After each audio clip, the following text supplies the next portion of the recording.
अस्सलाम वालेकुम ख़वातीन और हज़रात, मैं हूं आपका मेज़बान सुमैर। तो आज के नए प्रोग्राम में हम आपको खुशामदीद कहते हैं। दोस्तों, एक वक्त हुआ करता था जब रमज़ान ट्रांसमिशन में हमें सीखने को बहुत कुछ मिला करता था।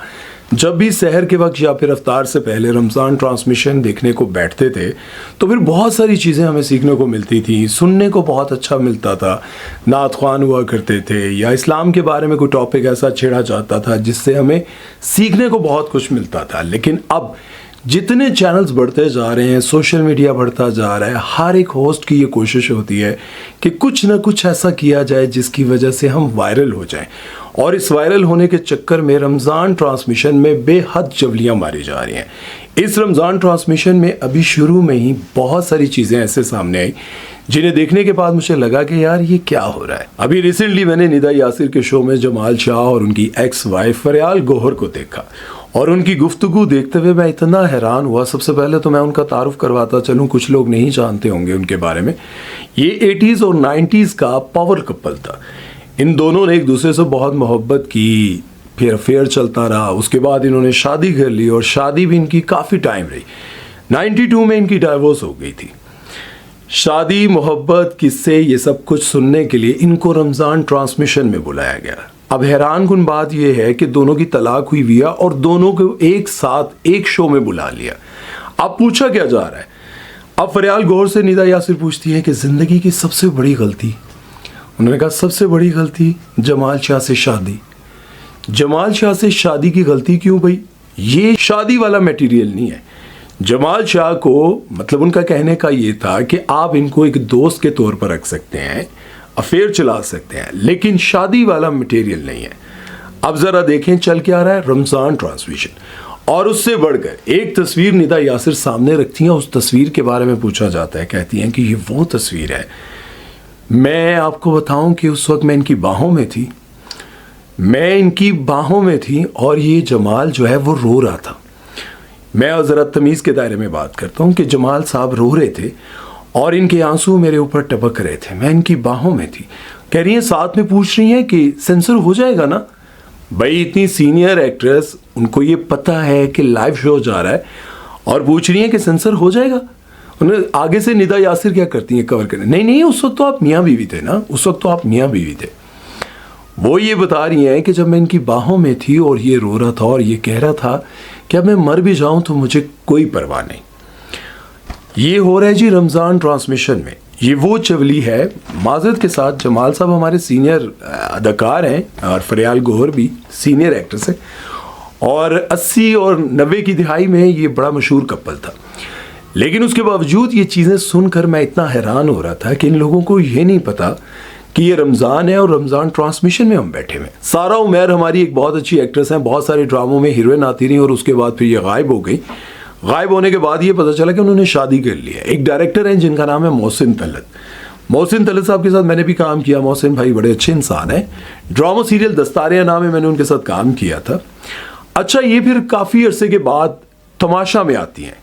ये जो एक रियलिटी शो था तमाशा, उसमें आती हैं और ये बताती हैं कि जब ये इनको तमाशा से निकाल दिया गया तो इन्होंने एक इंटरव्यू दिया और उसमें उन्होंने कहा कि मेरी डाइवोर्स हुई हुई थी और मैं इस शो में इसलिए आई कि मैं अपने दिमाग को ज़रा सुकून देना चाहती थी, उस ट्रॉमे से निकलना चाहती थी। वो जो मुझे तकलीफ़ थी, ज़हनी अज़ियत मुझे मिल रही थी, तो मैं उससे निकलना चाह रही थी। मोहसिन तलत के साथ इनकी मोहब्बत की शादी थी और दोनों बड़े अच्छा साथ इनका गुजर रहा था। फिर ये कहती हैं कि जब मेरी तलाक होगी तो मैं बड़ी परेशान थी, तो मुझे किसी ने कहा कि तमाशा में आप आ जाओ, तो मैं तमाशा में आ गई। लेकिन हैरान कुन बात यह है कि उस वक्त उन्होंने कहा कि मेरी डाइवोर्स हो गई और अभी रमज़ान में इनका एक पॉडकास्ट आता है अहमद अली भट्ट के साथ और वहाँ पर ये बार बार कहती हैं कि मेरे जो शोहर हैं ना मोहसिन तलत, वो बहुत मुझे समझाते हैं। मैंने जब भी कभी मोहसिन की नहीं मानी, मुझे हमेशा नुकसान हुआ। वो मुझे मना करते हैं कि इस ड्रामे में काम ना करो, अगर मैं कर लूँ तो मुझे नुकसान होता है। मेरे जो शोहर हैं वो मुझे समझाते हैं, मेरे जो शोहर हैं। अब सब हैरान हो गए कि आज से चंद माह पहले इन्होंने बताया था कि मेरी डाइवोर्स हो गई है, मोहसिन के साथ मेरा रिश्ता ख़त्म हो गया है, मोहसिन के साथ ये था वो था, जो भी बातें उन्होंने की उस वक्त उन्होंने क्लियर किया। लेकिन अभी रमज़ान में ही पता ये चल रहा है कि वो इनके हस्बैंड हैं। अब ये बात समझ नहीं आ रही, क्योंकि उस वक्त अगर वो ये कहती कि हमारी सेपरेशन चल रही है, मैं बहुत परेशान थी, तो समझ में आता। उस वक्त जब इन्होंने डाइवोर्स का वर्ड यूज़ किया तो सबकी हमदर्दी उनके साथ थी कि भाई इतनी ज़बरदस्त इनकी बॉन्डिंग, इतनी अच्छी दोस्ती, मोहब्बत, प्यार, शादी, सब कुछ, और उसके बावजूद जो है अचानक से इनका रिश्ता टूट जाता है, तो ये दुख की बात थी।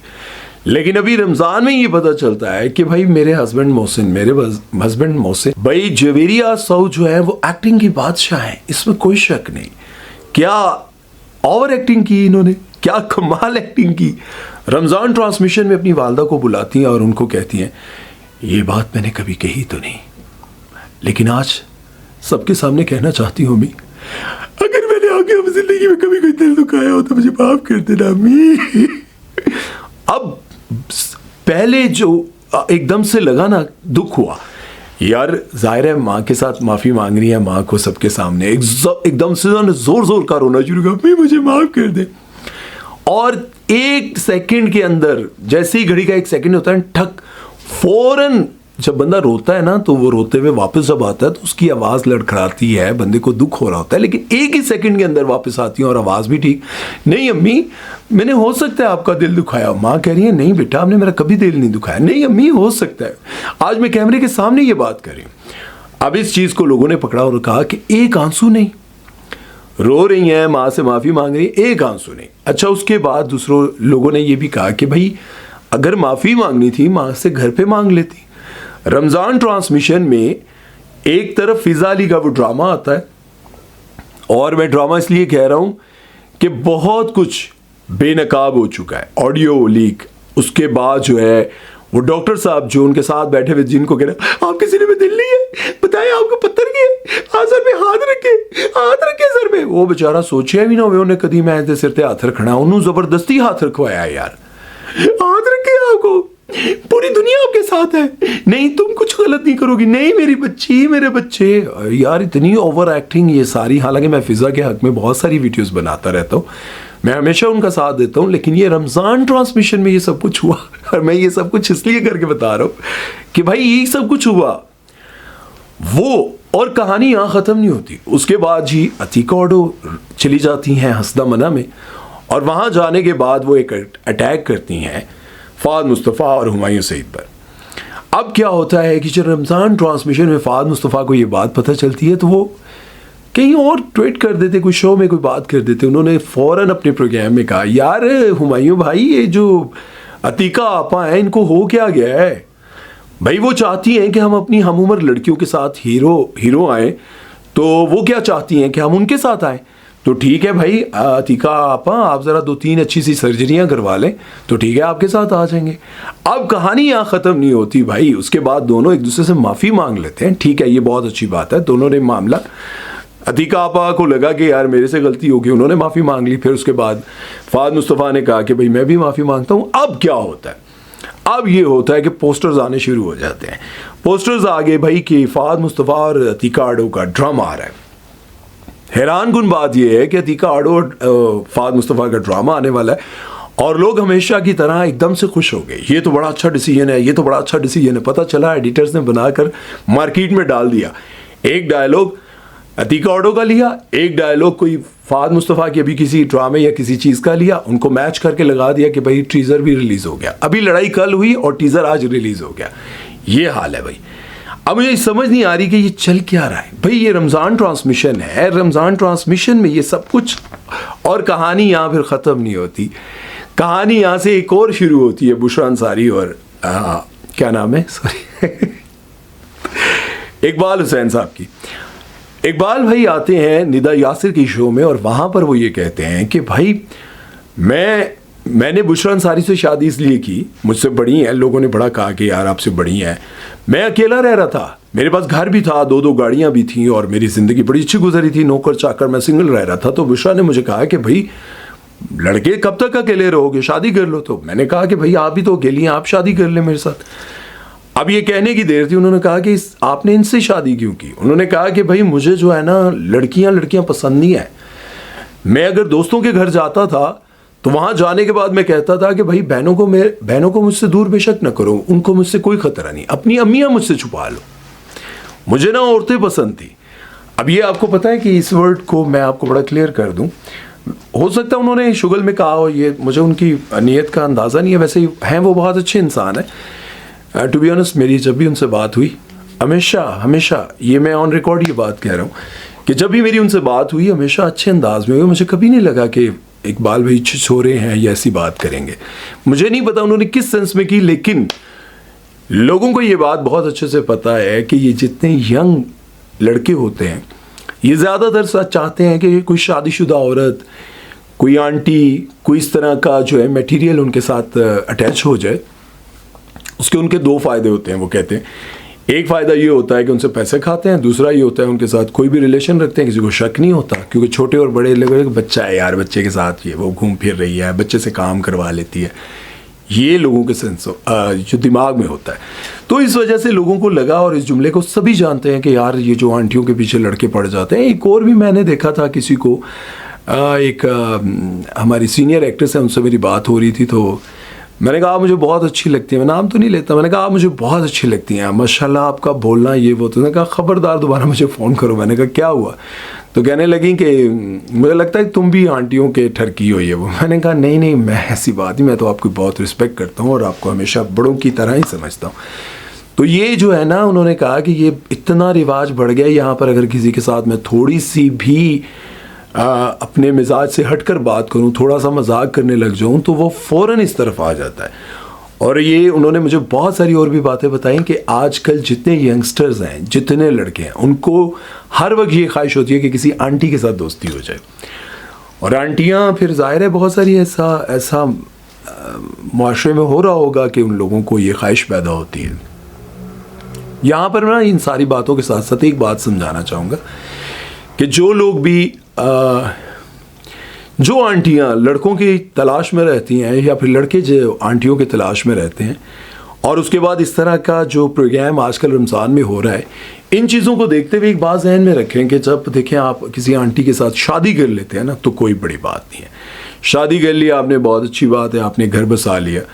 वो एक थी ना, क्या नाम है, रेहाम खान, उन्होंने एक यंग लड़के, अपने से छोटे लड़के का, खैर वो भी कोई टीनेजर तो नहीं है, वो भी बंदा है, अच्छा खासा एज है उनकी भी, लेकिन रेहाम खान से वो छोटे हैं, उन्होंने शादी की, अच्छी बात है, ठीक है। लेकिन कोई वैसे किसी के साथ रिलेशन बनाना चाहता है, आप सोचें यार, कल क्या आपकी शादी होगी, आपकी शादी के बाद अगर आप घर से जाते हैं, आप इस एज में आ जाएंगे और आपकी वाइफ के साथ कोई और इस तरह का रिलेशन रख ले कि भाई चलो ठीक है, मेरा तो काम चल रहा है ना, ठीक है, तो याद रखें कि आपके साथ भी ये सब कुछ हो सकता है। कोशिश करें, रमज़ान है, इस रमज़ान में अहद कर लेंगे यार गुनाह नहीं करना, और जिना तो करना नहीं, जिना से दूर रहना है, मर तो जाना है, कितना जिएंगे, ज़्यादा से ज़्यादा कितना जिएंगे, थोड़ा सा ही सब्र कर लो यार, कुछ भी नहीं होता, कुछ नहीं होता। एक दफ़ा हिम्मत करके सब्र कर लो, और आप यकीन करो कि क़यामत के दिन अल्लाह इसका ऐसा अजर देगा आपको, ऐसा अजर देगा, चाहे लड़की है लड़का है। जिना से बच जाओ यार, हिम्मत करके। जिस दिन आप जिना से बच गए और आपने अहद कर लिया जिना नहीं करूँगा, यकीन जाने अल्लाह आपको अपने गैब से अता करने लग जाएगा। जिस दिन आपने सोच लिया अल्लाह मुझे गुनाह से बचा ले, अल्लाह जी मैं करना ही नहीं चाहता ये गुनाह, अल्लाह जी मैं कमज़ोर हूँ, मुझे माफ़ कर दे, अल्लाह जी मुझे माफ़ कर दे। जिस दिन आपने ये अहद कर लिया, और हर बार जब भी आप अकेले बैठे हों, कहीं भी बैठे हों, और आप हमेशा ये कहते रहे अल्लाह जी माफ़ कर दे, अल्लाह जी गुनाह नहीं करना, अल्लाह जी ज़िना से बचाना, अल्लाह जी मुझे वो फ़लाँ मेरे दिल पे बहुत असर कर रहा है, कर रही है, अल्लाह जी लेकिन मैं बचना चाहता हूँ, मुझे बचा ले। अल्लाह बचा लेगा आपको। मैं भी आज दिल से कह, अल्लाह मुझे बचा ले, गुनाहों से बचा ले। आप भी दुआ करें, और ऐसी दुआ करें, क्या पता हमारी ज़िंदगी कब तक की है। और यही दुआ करते करते अगर किसी की आई भी हुई, देखो अल्लाह आपको ज़िंदगी दे, लेकिन सबका एक वक्त मुकर्रर है। लेकिन जब ऐसी तौबा करते करते कोई इस दुनिया से चला जाए, तो सोचें कि अल्लाह उससे कितना राज़ी होगा। लिखेगा यार सांसें उखड़ने से पहले ही माफ़ी मांग ली थी, तो सांसें उखड़ने से पहले ही माफ़ी मांग ले तो बंदा, कितनी अच्छी बात है। देखिए टॉपिक कहीं से शुरू हुआ, मकसद कुछ और था वीडियो बनाने का, सो वो मैंने डिलीवर कर दिया। अब किसके दिल पर जाके दस्तक होती है और कौन तौबा करता है, ये आप जाने और रब जाने। उम्मीद है कि आज का प्रोग्राम आपको अच्छा लगा होगा। अपना ख्याल रखिएगा, दुआ में याद रखिएगा। सुमैर चौधरी को दीजिए इजाज़त। अल्लाह हाफ़िज़।